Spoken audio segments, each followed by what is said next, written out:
वज़ीर-ए-आला बलूचिस्तान सरफराज बुगटी ने कहा है कि पाकिस्तान की रियासत मुसल्लह अफवाज और फील्ड मार्शल के खिलाफ बयानियां बनाया गया। पूरी कौम को अपनी फोर्सेस के साथ खड़ा होना होगा।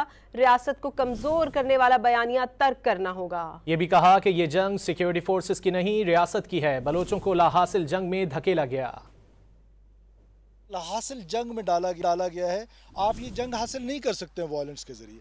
अब ऐसी सिचुएशन में एक पॉलिटिकल नैरेटिव बनाया जाता है और वो पॉलिटिकल नैरेटिव बनाया जाता है against state of Pakistan, against Pakistan armed forces, against field marshal himself.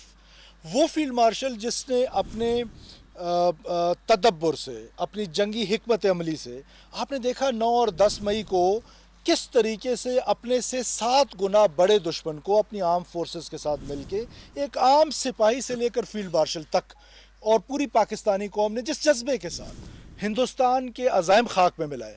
ऐसी सिचुएशन में जब 2 प्रोविंसेस में सीरियस किस्म की इंसर्जेंसी चल रही हो, ऐसी सिचुएशन में आपका जो प्रोपेगेंडा है अगेंस्ट आर्म्ड फोर्सेस, मुझे बिल्कुल अच्छा नहीं लगता कि एक फेलो पॉलिटिशियन जो है वो एंटी स्टेट सिक्योरिटी रिस्क उसको कहा जाए और बजा तौर पे कहा जाए। अच्छा बिल्कुल नहीं लगता है, लेकिन क्या हमें अपने रवैयों पे गौर करने की ज़रूरत नहीं है?